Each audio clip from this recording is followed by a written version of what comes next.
Hello, welcome back again. I hope you took some time to take a refreshment or so. We're almost at the end of the day. Time flies when you're having fun, but still some very interesting information for all of you. Myself, I'm now going to talk you a little bit through the certifications that are available at Microsoft and also where to find the information. And then after my presentation, we'll be talking with Jan and Herman about cloud adoption, the 8 principles, and Ron Augustus will talk about the customer best practices. But let us get started with certification and pathways. There were some questions about, after Stephanie's presentations, where can we find the information? Well, the information is available on the Microsoft website, and on the Microsoft website it's always up to date because certifications, they change because job roles change, and you will see where the information is. But let me get started with a short clip now.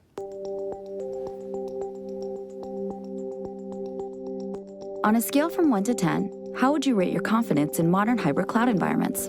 Can you manage on-premises, in the cloud, and at the edge? Do you support your apps and infrastructure with data and analytics, and protect them with security from the ground up? No matter where you are, or what language or framework you operate in, Microsoft certifications for Azure can give you an edge. With industry-recognized skills and credentials that show current and future employers you're keeping pace with the latest technical roles and requirements. Whether you manage infrastructure, create apps, or use data to drive your business, if you're looking to advance your career or jumpstart a new one, there's an Azure certification designed for you. From fundamentals to role-based and specialty, every certification offers training that will help you upskill and demonstrate your achievements. You can choose the way you want to learn, with access to a breadth of options to grow your confidence and expertise through self-paced learning, training events, and instructor-led training. Ready to set yourself apart with Microsoft certifications for Azure? Find your path at aka.ms/Azure certs. That was a nice clip, and it's actually what Stephanie presented already. An overview, what type of certification, how does the certification framework look like, and what are the modalities that we train in. But you could also see the URL aka.ms/Azure certs, where you can find more information about the certification. And some of you requested that in the Q&A box. Talking about certification, I want to try a quick poll with you, because we were talking about the value of certification, who thinks certification is valuable or not. We talked with Stephanie, if you certify people, will they go away? Will they join your competitor? And actually I have prepared 2 questions in Mentimeter, and if you scan the QR code on screen or you go to www.menti.com and using the code, I would like to ask you to answer 2 questions. And the first question is, do you see value in IT certification? And the second question is, do you actively push your people to pursue a certification? So I'm very interested to see, well, what you in the community think about it and think about the value of certification. So please take a minute. I will give you 1 minute to fill it out, and then I'll continue my presentation, and there's of course still time to fill out to answer the question. So it's fairly simple. Yes, no, I don't know, for both questions. And first results are coming in. So I'll give you another 30 seconds, scan the code, just answer the question briefly, and let's see what you think is important, if you think certification is important or not.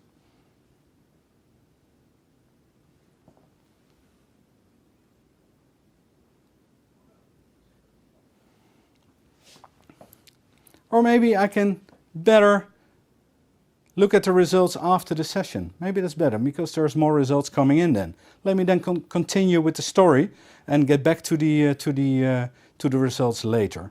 But just take your time and fill out the questions, please. First question, do you see value in IT certification? Second question, do you actively push your employees to certify?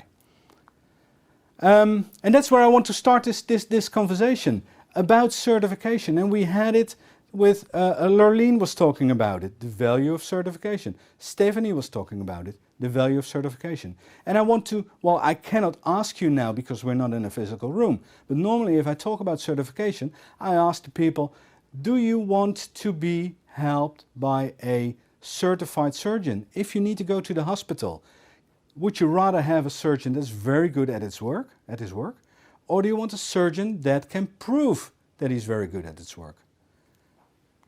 And I think I know the answer. Same counts for flying. They are prepared in the current situation. Do you want the pilots of your plane, do you want them to be very skilled, or do you want them to be proven skilled? Do you want them to have an actual license to fly? And the third one, that's actually very more important for you. This guy is standing in his data center, and I think he already put everything in the cloud.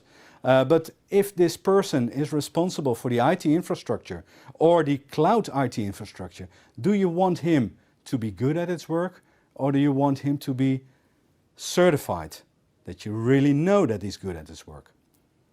And I think I know the answer. And no, you don't have to be afraid that people will leave your company, because if they are willing to leave your company, they will do it anyway. And I think it's better if you certify people, you show that you take care of the people and that you help them help them further in their careers. And I think that's way more important.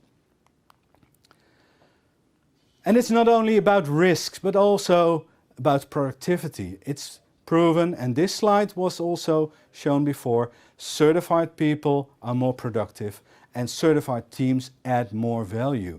And the third one is also very important. We also discussed that briefly before. If you have to find talent outside of your company, you need to know where to find, and you need to know what skills they have.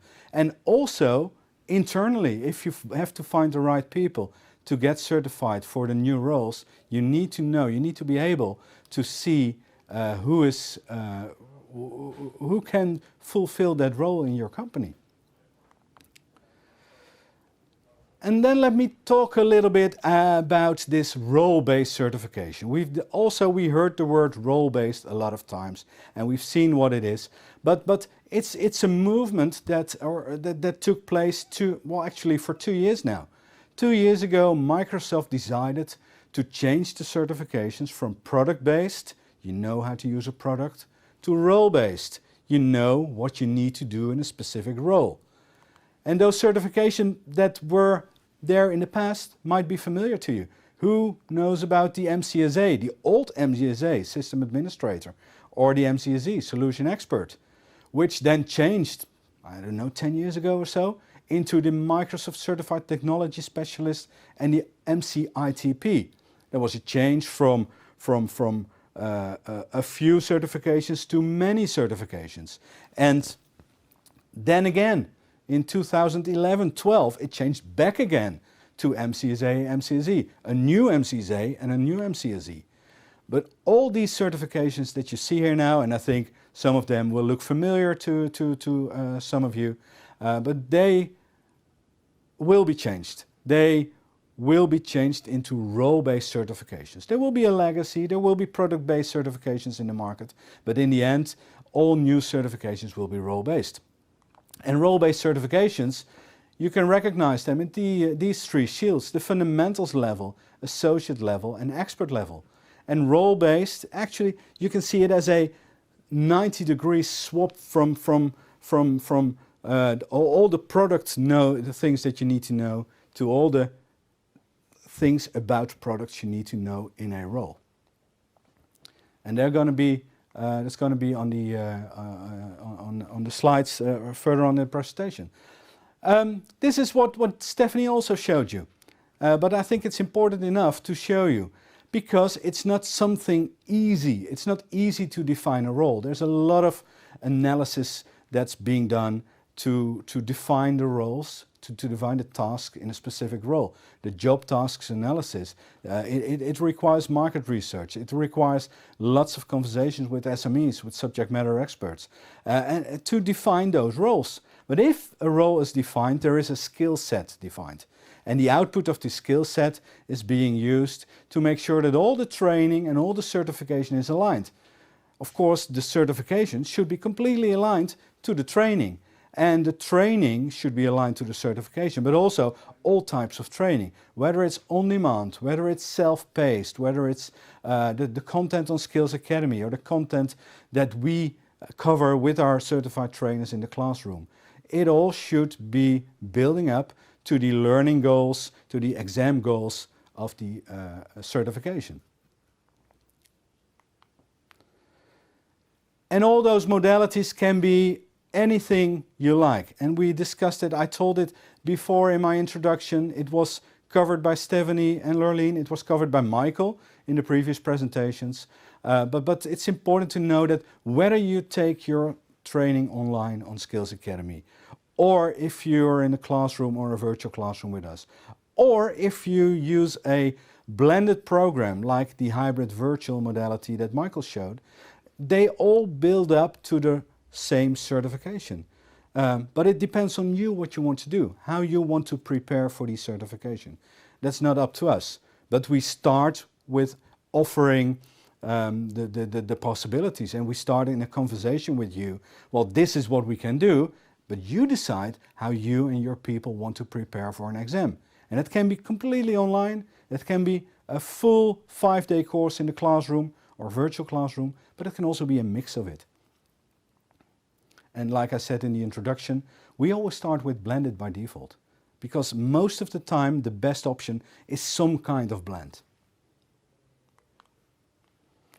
Well, looking at the framework, I think the lights fell out now. Looking at the framework, there is 3 levels of certification: fundamentals, role-based, and specialty. And if you're looking at fundamentals, well, we've seen the fundamentals certifications, Azure fundamentals, the new ones, AI, data fundamentals, Microsoft 365 fundamentals. They help towards a job role, and they help to cater for many different roles in an organization. And like we said, sales roles. I think people in an IT company, tech company, if you're in a sales role, you need to have at least an Azure Fundamentals certification. I think that's very important, because then you can have the conversation with your customers. Well, and if you go further in detail, you can go to a role-based certification, like on an associate or an expert level. That's more for the technical people, and an associate level you need to have some experience already in the products that are in that role. But even on expert level, you need to have 3 to 5 years of experience if you want to be able to reach the exam, because the exams are not easy. You need to have practical experience, and that's why we always in our programs, whatever type of program you're doing, ILT, on demand, we put in a practical component, because you have to practice that you have to do the practical exercises to be well prepared for the exam. Well, and the 3rd level is the deep technical skills, that if you want to master something beyond the role-based training, it could be anything, and you will see some in the slide deck, or you will see some at least on the site that Microsoft has available. And it's here at Microsoft, sometimes I heard people talk about not fundamentals, role-based specialty, but crawling, walking, and running. And the specialty level is actually using the cloud platform, running and really using this practical platform to build your own solutions on it. Well, this slide was shown before, twice, I think, and it gives you an overview on what certifications are available right now, and on what level. And you can see here fundamentals is the fundamentals level, obviously. Associate and expert is role-based, and not on this slide are the specialties, but they are available on the Microsoft website. And I want to give you a couple of examples on how those certifications are connected. If you look at Azure, the apps and infra components of Azure, we start with Azure Fundamentals. But their associate certifications are the administrator role. There is a certification for the developer role. and there is a security engineer certification on associate level. And if you then still want to keep on learning and you want to advance in your career, there are options on expert level, DevOps engineer or solution architect. Those certifications are very popular. And especially now we see a lot of people doing or pursuing a certification in the solution architects area. And what you can see, and it seems a little bit as if you could go immediately from Azure Fundamentals to Solution Architect. Technically it's possible, but it's not the advice we give. It's very important that you have a good knowledge on the developer or administrator part of Azure. Going to the data and AI area of Azure, well, there's 3 fundamentals courses. The data fundamentals and AI fundamentals course, they will come later this month. But Azure Fundamentals is also a good preparation. And there's a couple of roles that we can certify for. For the data associate, for the data engineer, for the AI engineer, data scientist I must say, and the data analyst. Data analyst is what I mentioned in the presentation with Stephanie. That's the Power BI role-based certification. So if you're doing a lot with Power BI and if you want to certify, then that's a very, very interesting certification to pursue. And also here, the Azure Solution Architect Expert is on the slide. Well, and there's 2 more solution areas, and I'm going to show them briefly. Microsoft 365. There's a lot of certifications on associate level, like the modern desktop certification or the Microsoft 365 Developer Associate, a new one. Managing Teams Administrator Associate. Actually a very interesting one, because now when the dust is settling, we have seen a lot of companies implementing Teams in some way, but there was no time to look at it in detail. There might be administrators in your organizations that need to look at how you properly implement Teams or how you administer Teams. So that's a very interesting course and certification. And also here there's the expert level on Microsoft 365 Enterprise Administrator. And if you think this is many certifications, well, you probably know it already. Business applications, that's a lot of certifications. For functional consultants, for Power Platform app makers, well, actually for any type of role of people that are working with business applications or with Dynamics 365. I'm not going to in too much detail here, but there's a course for every certification that we can prepare you with. And now a question I get a lot. A question about, okay, you had role-based, now you have role-based certifications, but in the past you had product certifications. How do they compare? Well, this is a slide that's really helpful for you, and it's in the slide deck, and you can watch it in the recording, but this gives you an idea that if you already have a certification on a certain level, MCSA, MCSE, MCSD, what is the new job role certification for that? So what product certifications are related to job role certifications?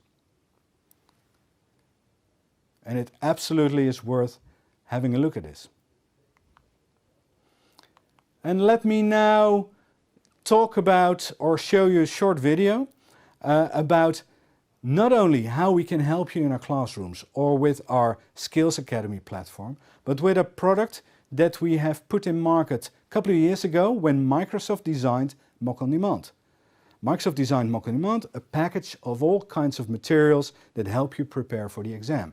And we at Computrain, we really adopted that. And I must say that from the beginning until now, so many people, so many of you are preparing for an exam using our Mock on Demand packages. Well, probably you have heard that Microsoft is discontinuing their Mock on Demand packages. But we have kept them in market. We have kept those packages in market and we prepared them ourselves. We have created packages of training material, additional study material, labs, lab environments, a measure of practice test, the actual exam, a full package for you to prepare for the exam. And we have them in market for all the new certifications as well. So if you want to pursue your Power BI role-based certification, well, in a few weeks, or actually at the moment, we have it in place. We can provide you with that course, that mock on demand course, and you can start right away. You can just visit our website, order it, and you can start preparing for it.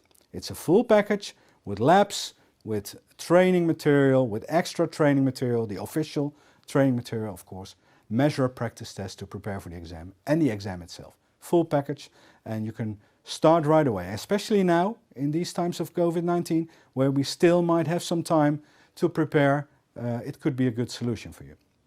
Let me show you a brief video.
Well, this is the video that we have on our website for 3 or 4 years already. And it looks like, or it was made with the packages that were created by Microsoft back then. But it's still valid. The only difference is that we created the mock-on-demand packages for you. And we made it easy and simple for you to pursue a certification, especially in these times. Just learn anywhere, in any way that you need to learn and need to prepare for the exam. And those are really popular at the moment, I must say. And before I'm going to look at the results of the poll, let me then re-emphasize again this product. This is also not only during COVID-19, but also before. This is the true blended by default program. You prepare yourselves for an exam in 2 stages, just like Michael said. We have a Skills Academy available for you. And if you want to have a Skills Academy and it's not available yet, we can create it for you. But if you're one of the 185 companies having a Skills Academy where you can prepare for your certification online in a couple of weeks with the content, with the role-based content that's available there, with the Microsoft Learn content that's available there, well, you can really use that platform. And if there is a platform for your organization, I think your stakeholders must be very interested in the Power BI report. If you don't have a platform for your company, a branded platform, and if you don't want it, which could be the case, we of course also have generic platforms that you can use. Well, and then you have prepared for the exam. You have taken the full course online. And then you go into the classroom. That can be a 1-day exam preparation workshop or a 2-day exam preparation workshop. We have a schedule of those events, and actually now in the month of June, we're actually servicing, I'm not exaggerating, hundreds of students in these modalities now preparing themselves for the exam in workshops, sometimes even multiple workshops per day for data engineer certification, for these Azure Solution Architect certification. So hundreds of people are now studying this month to be prepared for the exam, to take the exam afterwards. And of course, also here, we always include measure practice tests if they are available, and we always include an exam voucher because we think certification is very important. So we stimulate you, we push you to take the exam. That's why we always bundle the exam voucher. Not only in programs like this, also in our public schedule. If you see a course, a regular 5-day ILT course, whether it's virtual or not, we always bundle a measure a practice test and an exam voucher because certification is important. And that's the third stage of this program as well.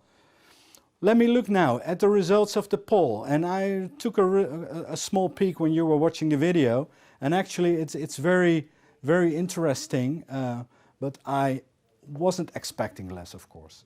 94% of all of you think certification is very important. Not sure if the presentations that we did today, if that changed it, but I'm pretty sure that all of you, the 94% of you, really found it very important already. But it's good to see and to get that confirmed. And about the second question, do you actively push your employees to a certification? That's 81%. Still an enormous majority. But there is some room for improvement there. So if you are in a manager role, a CLO role, in an executive role, take your responsibility. And if we haven't convinced you about the importance of certification, please reach out to us, because we can talk with you. We can talk with your senior leadership team about the value of certification. And we're more than happy to do so.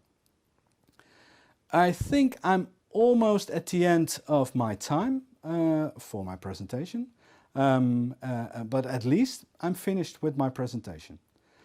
So I will check the Q&A box if there's any question. I will address that while introducing the next speakers. For now, let me thank you for attending this presentation. Have a look at the website that was on the screen, aka.ms/Azure Search, or contact us if you have any more questions. Contact me or contact any of other colleagues at Computrain. You can send an email to info@computrain.nl with your questions. Thank you very much for watching. In a few minutes we'll be back with the presentation from Jan Depping and Herman Keizer, where they will address the 8 cloud principles of adoption. Thank you.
Welcome back. We are running towards the end of the event. 2 more very exciting presentations to come. And before I introduce Jan and Herman, I saw 2 questions in the Q&A box. One was, will the slides be made available?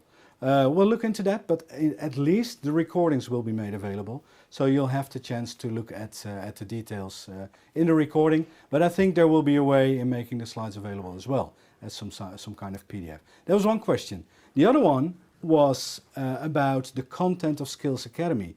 Is there any plan to expand content beyond Microsoft content?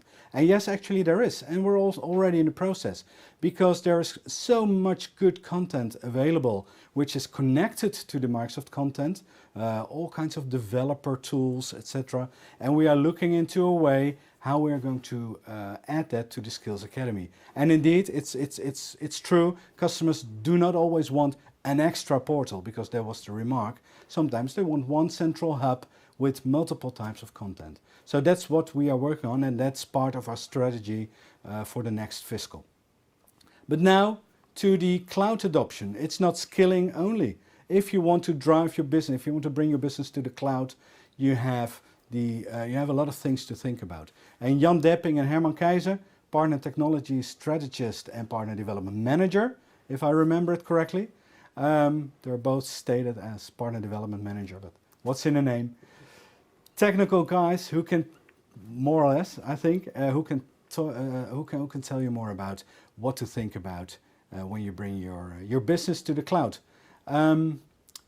Great to have you guys. You wrote a book about these 8 cloud principles, and I think the viewers are very eager to learn more about what you've written in that book. And I'm certain that you're also going to share where people can find more details about the book, right? Yes. Okay. Thank you. Well, the floor is yours, and have fun.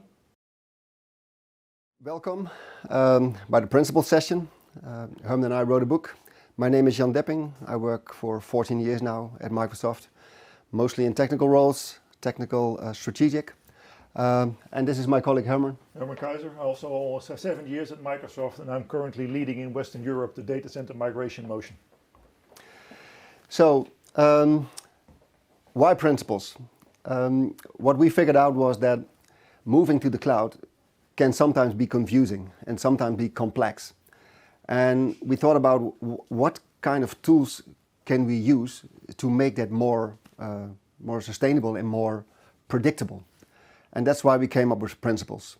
We started by calling them leading principles, but what it basically is, you have a purpose as an organization, that's why you're on this planet, and then you have all kinds of principles, and those principles lead you to your goals. And by checking those principles, when you make choices, when you have to make difficult discussions, those principles keep you on track. The most important thing is these principles are not a one-time task. You don't make up principles and then say, this is my set of principles for the rest of my life. Principles are changing. Just like cloud is changing, just like Azure is changing, principles are also changing. So, and then the principles are basically wrapping around the whole people, process and technology era. And it's important to understand that, and it's important to have principles in place that influence all these different kinds of topics in your organization. So it is about people, process and tech. But one important thing is, in this session, we mainly will focus on tech.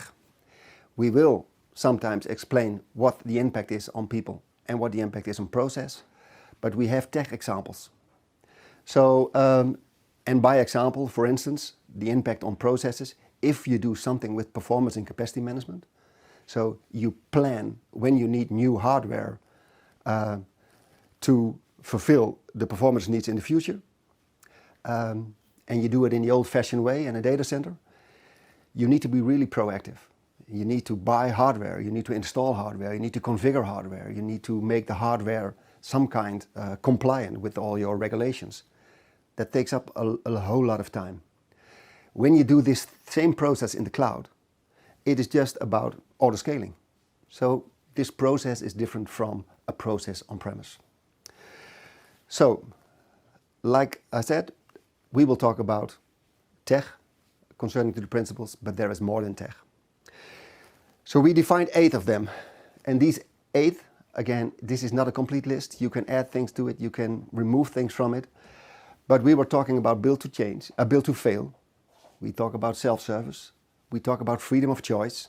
We talk about trusted. We talk about continuous change, software-defined, pay-per-use, and scalable. And let's start with the first one. Let's start with build to fail. When we talk about build to fail, what we're saying is if you build something in the cloud, and if you're a customer and your partner builds something in the cloud, then have in mind that things go wrong. And if you have in mind that things go wrong, it is not a problem that things go wrong, because you'll be prepared. So Herman, can you explain something more about that? Yes, thank you. Very important to remember that is also a famous quote that everybody sometimes hears. That is, assumption is the mother of all fuck-ups. People tend to, when they are moving into the cloud, they say the network that is always reliable. There is now something as latency doesn't exist anymore. The bandwidth is innovative. So there is all kinds of things that people think, hey, when I go to the cloud, those restrictions that I have today in my on-premise environment doesn't exist anymore into the cloud. Hey, let's cut the crap. Even in the cloud world, these things still exist. And very important, if you think in mind build to fail is not something that will happen. Build to fail is a functionality you incorporate into your environment. So if you put that into your mind and put into your design, then your environment is, say, build to fail proof. And that is not something that comes automatically. There are things you need to work with in your platform. And very important that if you do that in your design, there are several examples. And I will point out it's just an example. There are several other ways within Microsoft and within Azure to do these things, build to fail. But one of the examples I like to point out is here, if you're looking from a virtual machine perspective, you can say, wait a minute, looking at your SLA requirements, we call them the blast radius, what you are thinking about. I can start with just with a single VM, and when that single VM goes down, hey, then the service is unavailable. I can even go bigger, then I can build an availability set, or I can even bigger, build availability zones, or even go far beyond that to create region pairs so that you can do failover across Azure regions. So there are several ways to go there. On the deck where we are showing here, there is a link where we go more in details in those, where you can find more information. As we pointed out, is just one of the examples we are pointing here, what can be done if you're looking at build to fail in your mind. And then number two is self-service. And self-service is a really important thing of cloud. So what you do, if you can automate it, you automate things. You don't do things by hand. And that means that if you do it, if you have automated it, you are guaranteed about the way things work. You can do self-service from 2 perspectives. You can do it from the perspective of management, or you can do it from the perspective of delivery. Management is how you provide services to a customer. But if you're a customer, and I'm talking to customers right now, then it's about delivery. It's the ability for you to take a service from a partner or a service provider and implement it yourself and manage it yourself. So 2 areas of expertise, management and delivery. Herman? Yeah. If you look at an example, more from a technical point of view, what is today, for instance, available, if I go to a virtual machine in the Azure, there are on several layers where you can do already self-service. There is self-service, what you can do purely on the deployment part, when I can use the ARM template and just deploy the environment. But also on the monitoring part, I can pull all kinds of information already out of the platform, or even go deeper down, for instance, using the serial console and even get, say, console access to my environment. And the nice thing is everything what we now show here as an example from what is in the portal available is also available through API. So you can incorporate these things again in your application. So if you're building self-service for your application, but on the lower end is using these functionality, you can incorporate those APIs. But you can also look self-service from a complete different point of view if you go to the marketplace within Azure. So I don't want to build the environment all by myself. I can go and pick and choose already pre-built environments that are already available in the marketplace. There's just examples what we've been talking about self-service, how you can bring that. But the applications you are going to design and build, they can also be in the future part of this marketplace. So also that can be a possibility. So then number 3, freedom of choice. And also this is a big one. So you can do things in cloud. You can do it with Microsoft stuff, but you can also do it with open source stuff. You can also manage things from Azure that is running, for instance, in the cloud of Google or in Amazon. So freedom of choice is a big thing. That is what our customers want, and that is what we deliver. But it comes with a price, because it is still a bit complex. So you need to think, what do I need? What do I want for what kind of specific task? Yep. Now for that, within the Azure portal, if you're going to the Azure Docs environment, we already have several decision trees. This is very important for yourself if you want to have that freedom of choice. Ask your own question, why? Why do I need it, and what are the outcomes I really want? There is not, say, a single solution that everything should be in a virtual machine.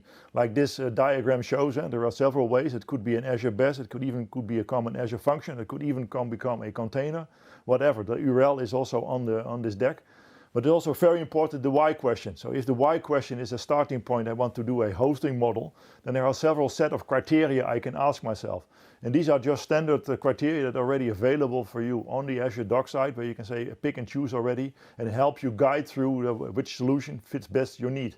But the why question can not only be hosting, but it can also be on the DevOps environment. So I want to build certain stuff on Azure, but I got certain criteria, and basing on those criteria, I need a virtual machine, or I need an app service, or I need a service fabric, etc., etc. But it can also purely be on scalability. So if I ask questions by myself about scalability, based on those questions, depends on what type of workloads I'm really going to use. And what you see on this principle, because this principle is complex and you have so many choices, we see sub-principles. So sometimes we see a customer or a partner has a principle, we do serverless unless, or we do cloud, public cloud unless, to make this more simple. So that's where you can define your own principles based on this one. Number 4, trusted. For me, this is one of the most important ones, and I think they're all important, but this is one of the most important ones, and that is trust. There is a verb I like really much, and that is the verb that every creation in life is created twice. Once in the mind and once in the physical world. And the change from the mind to the physical world, that's based on trust. If we don't trust the physical world, and we don't have a clear view what will happen if we go to the physical world, we don't change. We stay safe and we do whatever we did before, because we know the outcome already. So trust is a really important thing. Trust in cloud is also really important. So from a cloud party, we need to figure out what to do with trust. And what we do is, and we call it the shared responsibility model. And we said, okay, you have several ways of delivering cloud services. You can do it on-prem. You can deliver on-prem cloud services. You can deliver infrastructure as a service. You can deliver platform as a service, or you can deliver software as a service. And then the shared responsibility thing kicks in.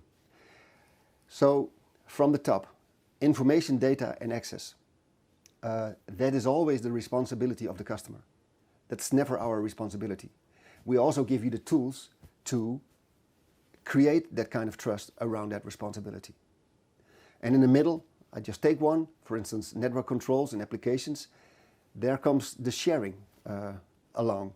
And then you see that there is responsibility from the end customer, but there's also responsibility from us. And on the lower level, physical host, physical network, physical data center, that's basically the responsibility of Microsoft. So that's not something you have to concern about.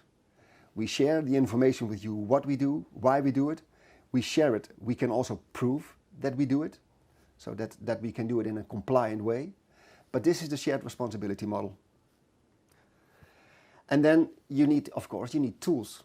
So where can you find all that information? So this slide, I don't run through all the information on the slide, but I strongly advise you, look at the Trust Center. The Trust Center, there's all the information about what we do and why we do it and how we do it. Then there is the security portal. It can measure how things are going in your infrastructure and what you need to change. It's also a way to stay trustworthy. And last but not least, we got all kinds of information around privacy and security. So when you, for instance, want to be GDPR compliant, then again, that's also not our responsibility. That's the responsibility of the customer. If you want to be GDPR compliant, we got all kinds of tools to help you to become a compliant party. Number 5, continuous change. Continuous change has has a big influence on everything we do within Microsoft. We have at least 1,000 changes each month on all the services we deliver. So continuous change is a complex and hairy beast, like we like to say. There's also that has a big impact on people. And although we have a focus on tech right now, but this is one everybody can relate to. If you have continuous change, you need to have continuous learning. And continuous learning, if you start with continuous learning for the first time in your life, that's also quite frightening, because you need to learn things you never thought of. But there's also a tech-related thing. Thanks, Jan. And it is not only tech-related. We see it today. We are now in a changing world and adapting to the 1.5 meter society. So we are also adapting and changing to this world. And that's also one of the basic layers of it, talking about continuous change. You start learning, you're monitoring things, you build your new release on these things, then you're going to deploy, then you start learning and do the release again. And so that is also, this continuous change is intertwined to all the other principles we already have. So we don't only talk about the DevOps, we also talk about the SysOps, the NetOps, the SecOps, the DataOps and the AIOps, or what we call XOps, because everything is intertwined within doing a continuous change mode. Yeah, and the most important thing on this slide is it is data-driven. Dus if you build a continuous change platform and you build continuous change processes, make sure that those processes and those technologies and those continuous learning stuff, that is based on data, on insights, on data. It's not on a Fingerspitzengefühl, but it is on data. Number 6, software-defined. All these things, continuous change, self-service, all these things are not possible if it weren't for software-defined infrastructure. Everything we do is software-defined. In the end, there is hardware, of course, but one layer above the hardware, there is one abstraction layer. It's called the ARM layer, and that is all about software-defined. This makes all the other things possible. Herman. Yeah, software-defined, we're talking then also about automation, building the scripting, and the automation can be done on the infrastructure as a service layer. That can also be done on the platform as a service layer. But also Jan pointed out, this is very much intertwined with our principles of number 5. This is very important where we then talk about, if we're talking about the continuous change, talking about the self-care, about trusted, etc., then we're talking about infrastructure as a code. Because your platform you are running, you are using templates. Those templates we call within Azure the ARM templates. And those ARM templates is infrastructure. So when you build the environment using your ARM template, that is infrastructure as a code. You are changing those ARM templates, really building the new release, you are using infrastructure as a code. So there's also the whole structure of continuous change is part of the infrastructure as a code. Now, as an example, what I've just pointed out is the ARM template. That is the lower layer within the Azure platform. Through that ARM template, you're talking throughout the virtual machines, but also against all the other services.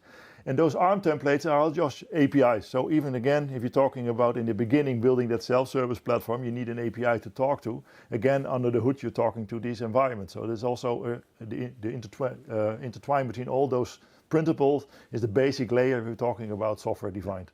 And based on this is also the continuous learning. So if you do software-defined, that means that every guy or girl who manages infrastructure right now has to build up a muscle of development. You need to know some basic development skills to build your scripts. So this is also related to continuous learning. Number 7, pay-per-use. Pay-per-use, it sounds like a really fair way of doing things. You use stuff, and if you use it and you're satisfied, you pay for it. But it comes with a price. Sometimes it's really complex because we cannot predict the bill because it depends on how you use it. And for some customers, that is really complex. For some partners, it's really complex to build a business model on top of that because they don't know how to explain it to a customer. So this is a really good thing, but it's not an easy thing. So you need to think about pay-per-use. If you buy services from a managed service party, from a ISV, for instance, from a software vendor, figure out how the pay-per-use model works and how it works for you. The biggest thing in this whole story of pay-per-use is the discussion about value. If we only talk about the price and we don't talk about the value, we're missing the point. So everybody needs to learn to talk about value and not about the price, and value through the eyes of the customer, to the one who uses the service. Yeah. So if you're talking about that pay-per-use, it's really come down from the resources you are using. So it's very important. If you just put the resource, you put it on, and you don't do anything with it, then you will pay a high price for that. So if you're still looking in the old ways, where you say, I go to my data center, turn the machine on, and when I don't need it anymore, I will turn it off after 3 or 4 years. That is not the way you're working within the cloud. So you're using machines when you need it. If you don't need it, you turn it off. So if you're looking at the right sizing of your workloads, you need to know what is those workloads doing. So if those dev test machines or those other machines are not needed at night, why leave them on? So turn them off. Other things, if you know in which time frame certain machines need to grow, then you can schedule those things. So you don't need to grow machines when they are not needed. It's the same when you know when they are predictable bursting in that environment. But there's some other things important on this slide there, yeah. Yeah, the most important thing is that we did some research, and in that research we figured out that only in 10% of the cases people need stuff that is 24/7 on. So in 90% you can turn things off, you can scale things down, and if you do that, pay-per-use will be a much more better picture than when you don't do it. If you leave everything on, you pay a big price, and probably, and sometimes cloud will be more expensive. So be aware of the 10% and look for the 90% and try to automate the things you need to do in that 90%. Now, how to get more insight on what the costs are. Right? That is, for instance, on Azure, that is the cost modules you can use. You can give more insight how the cost structure is within Azure. You can also use the Azure Monitor, or you can use the Azure Advisor. That also gives you some more insight when your machines are too big or too small. And it comes again, if you're using this pay-per-use model and changing your machines, again, with what you already pointed out in the continuous change. So you monitor your machine, you learn for it, you change your machine according to the needs there are, and then you really pay for what you really use. And then to add on the last slide, we still have, for instance, Azure Advisor, who gives you advice in what kind of machine. That is all about right sizing, and that is about snoozing, but we get back on that one. Number 8, the last one, that is about scalable. If you build solutions in the cloud, figure out how to pick the right server and how to scale the right server. There is a big relation in the previous one, but this is a really important one. So this is about right sizing the service. Herman? Yeah. Now, very important, that is the principle what you normally did when you build an environment in your own data center. You put a machine in there that can handle the peak load. This is not the principle you should use when you move into the cloud. Then you pick a machine that is using the nominal load, because you can scale it when you need it.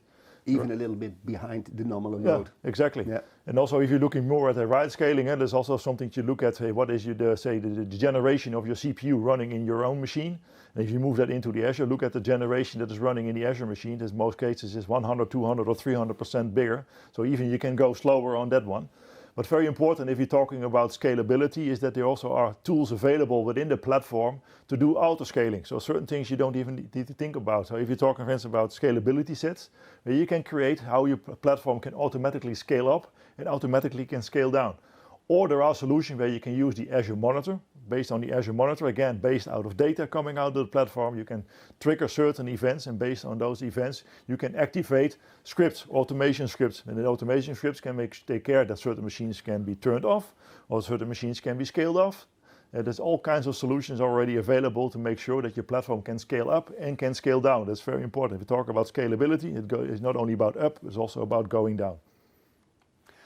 Okay, so far, these are the 8 principles we figured out are most common handy when you do something with cloud. It keeps you on track, it reduces risk in moving in the wrong direction.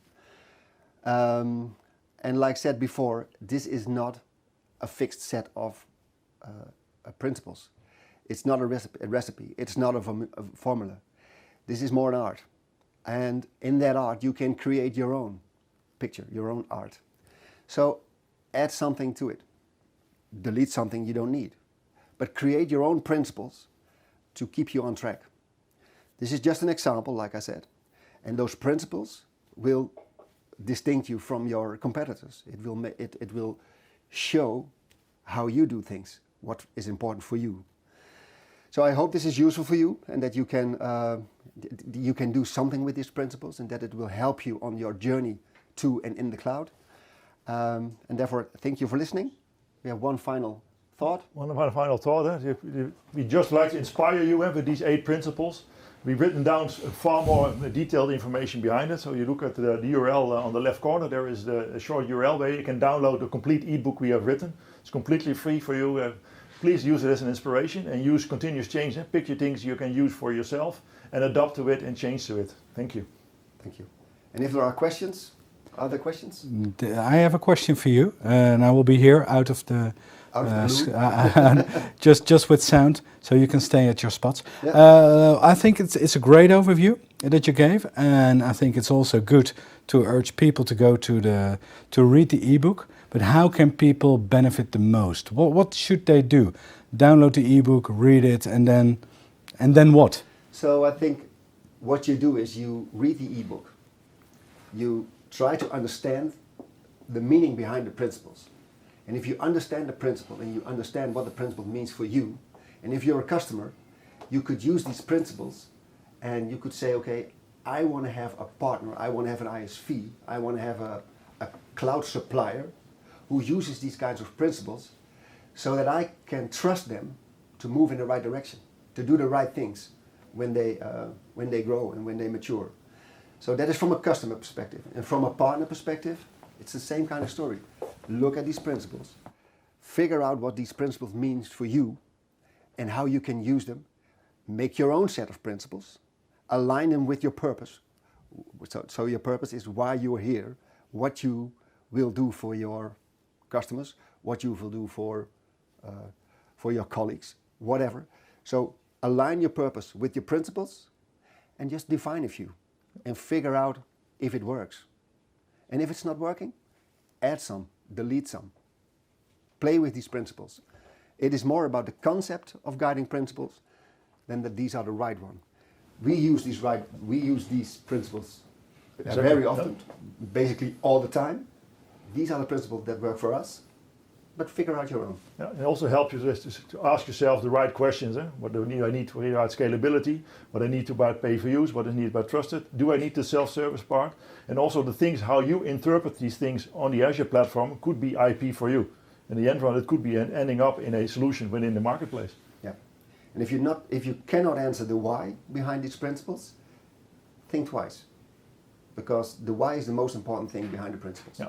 And then the second step after reading this ebook, and you are getting hunger in more how to do these things. Now there are several learning paths out there to go into details regarding scalability, regarding right sizing, regarding security, etc., etc. So you can go everywhere with this solution. So see it as a starting point. Yeah. That's basically the answer. Other ones? No, that was it. And thank you very much for the clear overview. I think it gave a good overview you gave a good overview for the viewers. A little bit different topic than the other topics that we had, but a very important one. If you want to bring your business to the cloud, you have to look at these principles to see how you can bring it to the cloud properly. So thank you very much for that. You're welcome. We will be back again in 5 minutes with the last presentation of today. Ron Augustus will talk about everything, how customers benefited from bringing their businesses to the cloud and how their scaling journeys supported them. Very nice examples, and I think that brings all of the topics together, and it's a nice conclusion of the day. So thank you very much, Jan and Herman, and we'll be back in 5 minutes.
Welcome back for the final session of the day. And what a session it is. It is a session that brings together everything you've heard today about skilling, skills gap, and how you can benefit from the cloud. Ron Augustus is here today with me. I'm very proud that he volunteered, or he wanted to present some great examples of customers, how they benefited from skilling their people and bringing their business to the cloud. And it's something that you can learn from. So if you haven't had enough inspiration yet, I think this story will complete it all, and you'll be more than eager to start the skilling journey in your organization and get the right skills with the right people. So Ron, great to have you here, and the floor is yours. Thank you, Patrick. Yes, my name is Ron Augustus. I am the Customer Success Lead for Microsoft the Netherlands, and I'll be consolidating some of the stories you heard through the day, picking some bits from here, picking some bits from there, but also add some experiences on learning from my own. Now, if we start the journey today in this last final chapter of the training program, let's start with this specific bird, the dodo. Now, the first word that probably comes to mind when thinking about a dodo is the word extinct. Because even though it survived for thousands of years on the beautiful island of Mauritius, only within 50 years after sailors traveled from Europe to the Far East, they ate the dodo, and after 50 years the total species was extinct. So a good example, perhaps a symbol, of an organization, an organism that could not adjust to its environment. Moving to Charles Darwin, who a couple of hundred years later invented a total new theory in which he said that those species, those animals, those organisms that are able to adjust to their environment and are able to evolve and making sure that they keep learning are the ones that will survive. It is not the fittest that survive. He never said that. It's not the strongest, and it's certainly not the ones that shout the loudest. It's the ones that are able to adjust. Moving from Charles Darwin to Satya Nadella, who said, actually on the first day that he started, that our industry, the IT industry, is the industry that moves so fast and it has no respect for tradition at all. It only respects innovation. So combining these three, the dodo may be a symbol of what got you here will not get you there.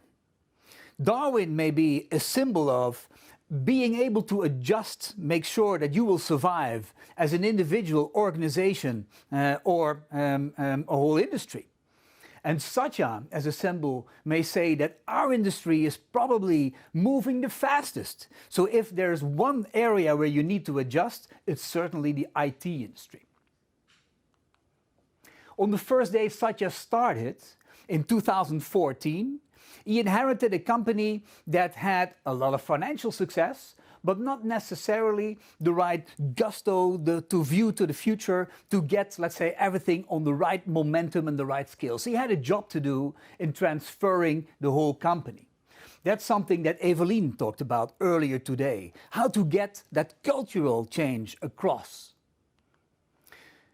In his book that he wrote in his first year, Hit Refresh, this quote came up, and he said, anything is possible for a company when its culture is about listening, learning, and harnessing individual passions and talents.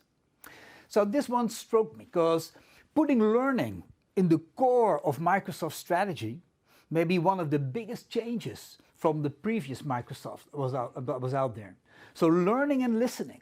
Listening for an IT company coming from the US that's known for not listening but telling. But we all need to change from tellers to listeners, from know-it-alls to learn-it-alls. So this was put at the core of Microsoft's strategy.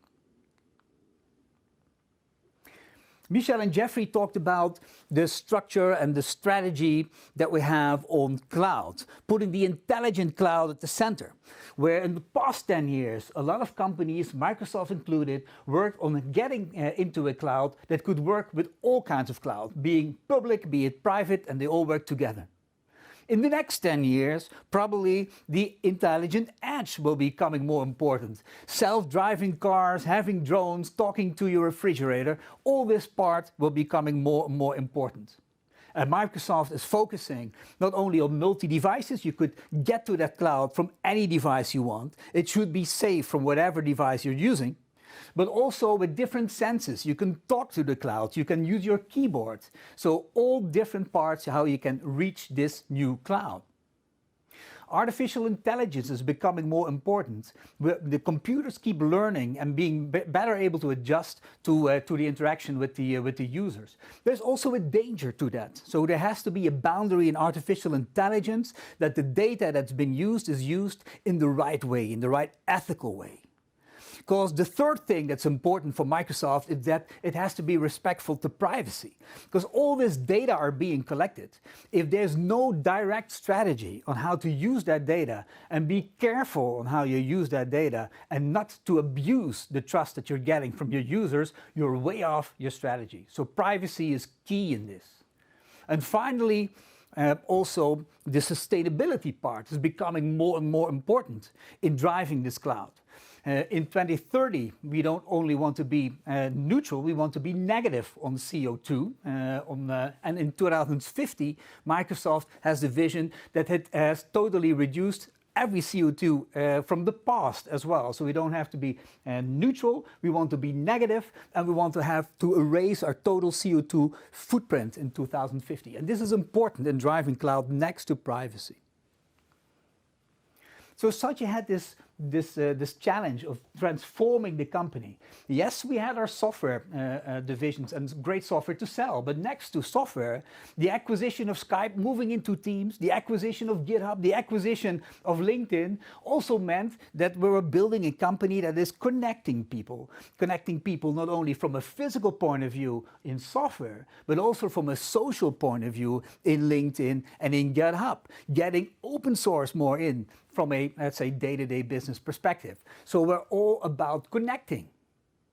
On cloud, a lot of investment was going on cloud services, like the ones that Herman and Jan talked about in the previous presentation. A lot of investment still on Bing, because it's being very useful to get knowledge management and artificial intelligence and machine learning from all the Bing interactions going on worldwide. And of course, a big investment in all data centers worldwide, as Jan and Jeffrey and also Michel talked about this morning.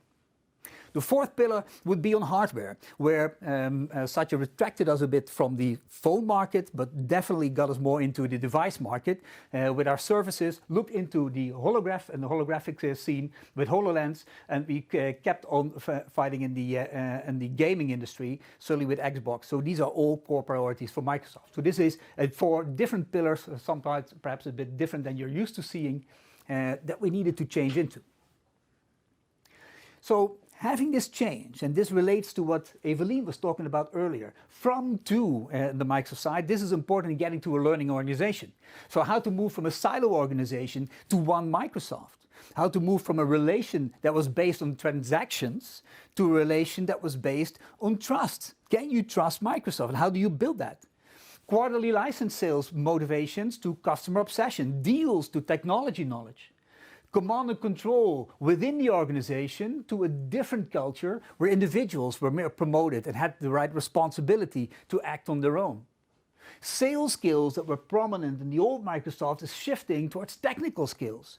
Because if you don't have the technical skills, even from a board level, you miss out on the opportunities in the market. So there's a responsibility for everyone in Microsoft organization to understand technology. From a closed organization that was sometimes a bit, let's say, shut off from the rest of the world and perhaps being a little bit scared to share information, to an organization that will share all its information, be transparent, even if mistakes are made. Be clear on the mistakes that you've made in that sense, so that the market understands where you're going. And finally, also technology, being from a technology supplier, as we were often seen, to a trusted partner. And even though we still have a path to grow on the trusted partner side, we're trying to learn every week and making steps in that direction. Because all what we do is making a cultural change from telling to learning, and a cultural shift towards usage, a cultural shift towards trust, and a cultural shift towards technical skills. So how did that end up? Evelyn also talked about mindset and the growth mindset by Carol Dweck. Two things came to mind for me, at least, when we had this, because this was like a mandatory book for the whole of Microsoft to read, and for managers and leaders in the corporation also to spread this thought to their own divisions. For me, it struck that in the book came about that IQ is not something that you're born with, it's something you can train. By training, you can expand your IQ in that. So it's something that gives hope for certainly for me and for others as well. The second thing that struck me on this book is that it was proven that if your mindset is that you cannot learn, so you say, I will never learn mathematics, you will indeed never learn. But if you say, I don't understand mathematics yet, and you put the word yet behind it, you open up your mind. And this was one of the things that you need. So the company needs to think, all the individuals need to think that they're able to make this transition themselves, that they can do it. Because without that attitude, it's hard to start at first at all. Or to speak in the words of the greatest Swedish philosopher Pippi Longstockings, I've never done it before, so I think I can do it. And that should be the mentality. So driving that thought, that culture of learning is one of the basics in the organization that we also try to tell our customers if we want to be the trusted partner. It's not only about culture, it's also about structure. One of the investments Microsoft made in 2017 was build an organization that was called Customer Success. And Customer Success built worldwide a team of thousands of professionals that helped our customers to adopt technology. And within the Netherlands, we have a team of 15 customer success managers and about 60 cloud solution architects that on a daily basis, on a non-billable way of working, so we don't get direct money for it, helping our customers to make that adoptions. In the idea that if we help customers to really use the software, and they're happy with using that software or that cloud technology, they will continue to do so going forward. And Amy Hood, our financial officer, quoted this in Forbes in 2018, that customer success has moved in the middle, in the center of Microsoft's strategy. Like learning, customer success.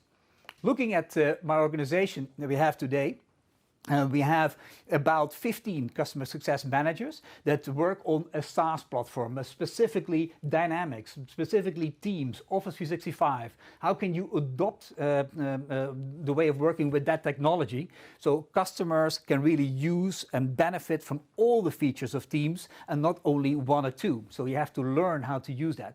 Not only from a technical level, but also from a board of directors level. So we have workshops with boards to make sure how you communicate with your total company. And these are things that customer success managers are doing. Looking at cloud solution architects, we have about 60 of those in the Dutch organization.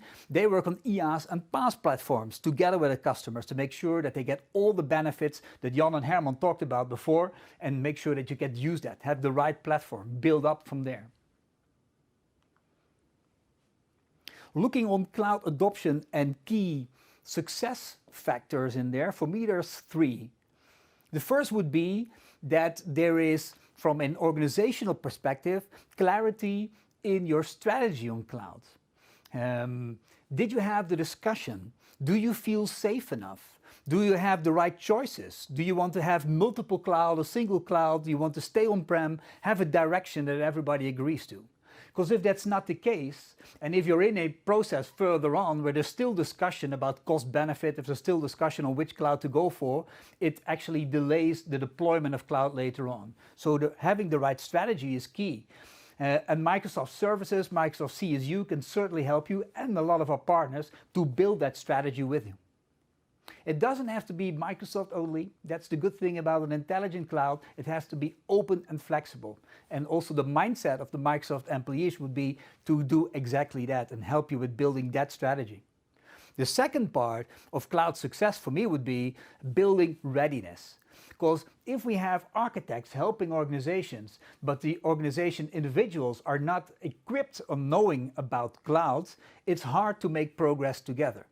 So readiness and skills programs are one of the key fundamental areas how we can make progression in the cloud from an organization point of view, not only from a technical level.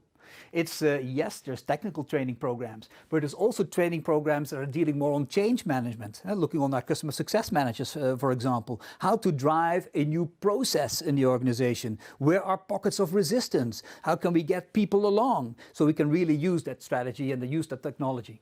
And the third part of this learning strategy has to do with board level and management.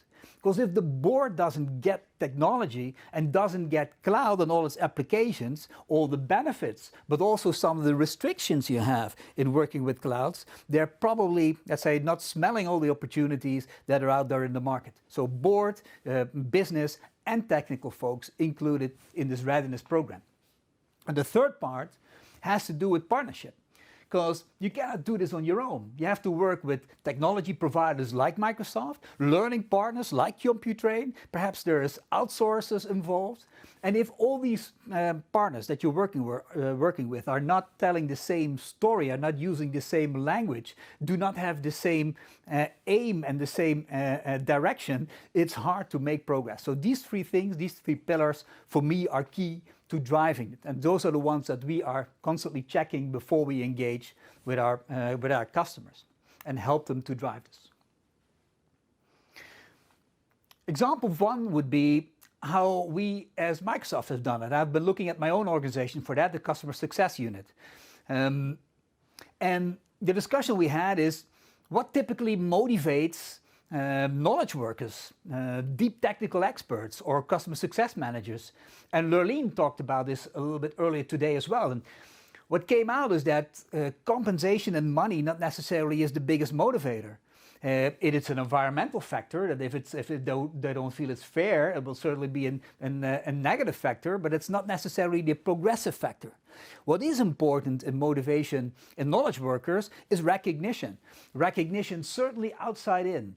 Are you able to share your knowledge outside? Do you blog? Do you vlog? Do you write articles? Do you cooperate with people in the ecosystem in it? And are you also seen for bringing that contribution? That's something that really resonates and motivates our technology workers. The second thing would be, looking at outside in, is having responsibility and being given that responsibility in different areas of technology or processes and drive on that and build new ideas and give people the trust to set up new things in the organization. So we're totally focused on these two things. Can we get the recognition? Can we get our knowledge workers to share their thoughts and make sure that they're trained in the best way? Because training it the best way is probably one of the key reasons to attract and retain our personnel. On our architect side, we're in the following, let's say, steps. First, we have new people joining on board who are still junior on the technology knowledge, so we train them deep on technology. From a junior level, so getting the fundamentals in, to the associate level, to the expert level, making sure that from a T profile we're going deep. Because that gives you the confidence on the technology side and also some experience on the customer side to make sure that you're learning. Now, if you've done that, the second phase would kick in, certainly for the more experienced architects, is bringing that T profile in. Not only knowing that for one typical technology, but knowing that for several technologies. So you can actually make sure that you can advise customers across different technologies. So the T profile, make it to understand different solutions, comes in at a second step. The third step would be, so if you're trained technical very deep and also broader, so you can have a great technical insight, are you able to really relate this to the customer situation? And are your communication skills and industry knowledge skills on the right level to actually get it across? So the third part would be not only technical training, but also all kinds of training that has to deal with communications and behaviors to make sure that you guide your customers along in the journey. So a lot of focus not only on technical, but certainly on social training. And the fourth level was one that we were really struggling with, and we only just started it. So if you're already mastered that, so you're already a senior architect in that sense, how do you get to be a technical leader in the field to be having the discussions with the CTOs of large organizations. That means we also have to skill our architects in C-level conversations. What does a board think about technology? What are the risks involved? So what are the new technologies in an industry? So these are the four areas that we guide our architects through in doing their training. By the way, it was not only for our architects, also for our CSMs, we're doing the right training that is. All management needs to be certified on Azure, needs to be certified on Microsoft Teams. So like I said before, it's a training throughout the organization, not only on our technical employees. A second example I like to use is the example of Shell Oil. Yes, it's a big organization. I'll come to a government organization after this as well. Because the challenge at Shell, and they actually communicated on this through LinkedIn today, how glad they were on the progress that we were making together, is that they needed to train, let's say, more than 1,000 people on Azure in only a period of half a year. And we started by doing that with exactly the method that Stephanie also talked about in her presentation earlier. For example, the job task analysis, so what kind of roles will I have in the future, what kind of tasks will we need to train our people on, and making, let's say, a mapping between courses to do and people that you have in your organization. So you have a training path and an assessment path with certifications. So we use this blueprint way of working within Shell to set a total program up, mapping individuals into courses. There were 3 steps in that plan, like Stephanie talked about as well before. So fundamentals for everybody, and role-based and specialty trainings for individuals. So the whole skilling program had both generic parts, fundamentals, and it had individual specific parts for role-based and specialty training that maybe for a few people only, but they were very relevant for that specific audience. And we were using all kinds of training techniques possible, not only, let's say, the digital skilling, so that people can do that in their own pace, in their own time, but also with events, getting people together, because learning together at some moments is also important to get the right spirit up, and making also sure that you connect people together, that they start sharing their knowledge, because that's something that they found is really, really working. We had instructor-led trainings on certain paths, sometimes helping people to get through exams, but also sometimes to discuss specific technical areas. And of course, there's certifications going in. So it looked like a path for different certifications, by the way, not only on Azure, but certainly also on Dynamics and Modern Workplace. So there's all different paths from fundamentals to associates to expert levels. Now, currently, we trained about 1,600 people over there. More than 100 are certified already. More are coming in. During the training program, we had to be flexible as well. COVID-19 kicked in, meaning that a lot of instructor-led training that were on site and some of the meetings that were scheduled all had to be moved online. So that that required a lot of flexibility on the part of the trainers, but also on the part of the participants. So a lot of flexibility was needed, certainly in the last couple of months, but a lot of people did get trained. We did more than 30 types of training with more than 1,600 registrations. Some learnings. One was that if you're doing a big training program without real ownership from the organizational point of view, it will not work. It has to be clear to everybody why people are doing this training, why they're taking back from the regular jobs, which are sometimes very important and short-term, they cannot go back from it in the short term, that they do have to do this in order to make sure that the organization can adjust to its environment, like I said earlier. So make sure customer ownership is in there, and have the full organization as a scope, from board level to the latest junior that you got on board coming from school. It's not only HR. If it's an HR party, it's hard to get it across to the business. It has HR, business, and IT together. So that is the success formula in that area. And it really helps if the customer is also clear about putting training in the core of their strategy.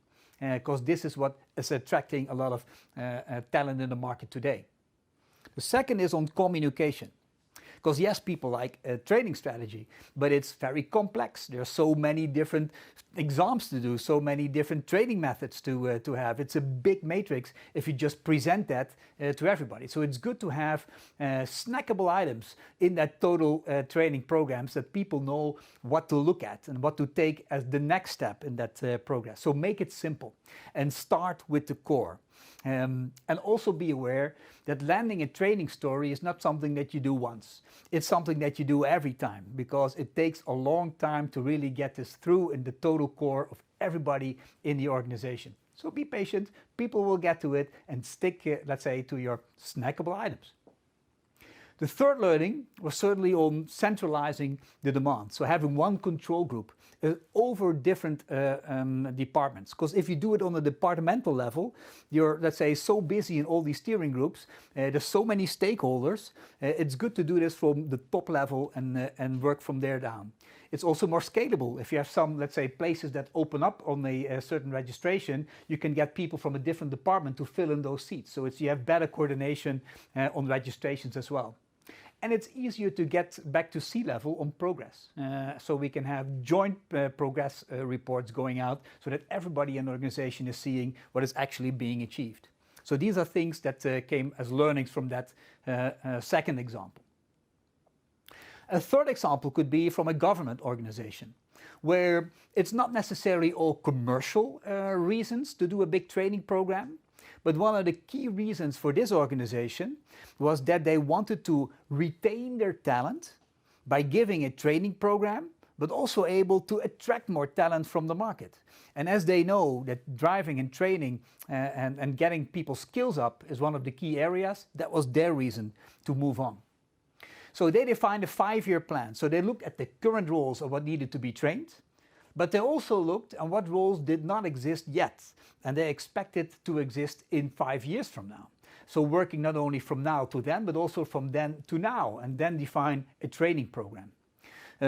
They developed the curriculum, so we did it together with Computrain, where we had cloud fundamentals in, learning path, like we did with Shell as well, but also the connecting parts. So getting peers together, making sure you get ecosystems of like-minded people in the organization that can share thoughts and ideas. And the trainings were delivered. We started with 42 people directly. We wanted to go up to 600 in the next 2 years. So it's a big, let's say, progress that's there. Not only technical, also on Scrum, also on Agile, also on soft skills, like we had within Microsoft too, because that's part of the total equation. You cannot only train on technical skills, it has to land, you have to be able to deliver those technical skills to the end customer and the organizations. Finally, with this customer, the certifications were not mandatory. So if you want to do a certification, you can do, but it's not a mandatory thing. So for government organizations, this can certainly fit in there as well. Then looking at the summary. So what for me would be the 4 key takeaway things on my experience? Well, the first one would be define training as a strategic topic. Not only to maintain and attract talent, because I think it's one of the key things, but also to recognize as an organization that if you don't do this, you're likely to end up being stuck in your old way of doing things. And you have to open up and adjust. Don't end up like a dodo. The second thing would be identify the future skills and the current gaps, technical and also behavioral skills, and make one big plan. The third one would be don't only look at the technical audience, but look at all audiences within your organization. Certainly don't forget C-level. Don't forget the board. If they're not smelling technical opportunities, they miss out on opportunities in the marketplace. So from junior to expert, all across the board, make sure you include them in your learning plan. And the fourth and final, looking back on the learnings we had earlier, having a clear strategy combined with having a readiness program, combined with having partners you can trust that can help you and be proactive and making sure that you avoid some pitfalls that you would otherwise directly fall into, those are the 3 things that combine and will get you to cloud speed. With these 2 things, I want to hand it back to Patrick, and perhaps there are some questions. Well, I didn't see any questions in the chat box, so that means that it might be. It was very clear to the viewers, and I think it was very clear because we've seen 7 or 8 presentations today. So people might have their heads spinning around of all the things. And I think you did a great job in addressing all the topics that were that were mentioned today in the presentations of all the people of this great lineup. And I think it's good to finish the day now with the examples that you give, because it's good to see what you need to do, or to get inspired by all these great presentations. But if you see what it could end into, and if you can see what the best practices are with the customers, that the examples, and one of the greatest example, of course, if you can tell from your own kitchen and tell what you did and what the results was, I think that's the best example ever. But also the examples of the government and Shell were great, of course, and we're more than happy then also play a role in those examples. So thank you very much, Ron. You did a great job in connecting all the presentations. So actually that makes my life easier, because I don't have to connect all the presentations, but I can close the day with some extra information for you. So can I get the clicker, please? Thank you. Because you've been watching us here throughout the day. You've seen 8 or 9 presentations with, I hope, very valuable content. And of course, we would rather see you in a great hall, a big hall together, where we can have more interaction. But I think this studio here in Microsoft Amsterdam is very suitable to have this event. But anyway, still, I hope that next year the dust has settled, that there is maybe even a cure or a vaccine for COVID, and we can get together again, and we can have interactive conversations about this very important topic: how to bring your business to a level where your people are skilled for the cloud and taking the next step and be ready for the future technologies. So let's hope we are able to do that again next year. At least from our side, from Computrain and LLPA, we are aiming for that, and we're aiming for a series of events again from all over the globe. And bringing business leaders together and talk about this important topic. For now, I would like to ask you to fill out the evaluation. I think there's an evaluation where you can evaluate every session. You can just scan the QR code to do so. And well, that's it for now. And I want to thank you very much for being here. And maybe some of you, or all of you of course, have watched the full series today. Started at 10 a.m. I've seen the presentations of Jeffrey and Michelle, the presentation of Lurleen, the presentation of Michael, the presentation of Stephanie, the presentation of Evelien, the presentation of Ron, Jan and Herman, Michael, the certification presentation that I did. And I hope it inspired you, and it all inspired you in now starting this journey, start this skilling journey. And because I think it's now clear, it's not only skilling, it's not only registering a student for a training. There's way more than that. And I think Ron perfectly laid that out in his presentation. So thank you very much for watching. The recordings will be made available. I think the slides will be made available too. So it's worth to have a look at the presentations and re-experience it.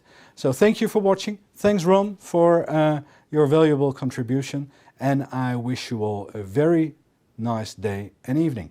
Thank you.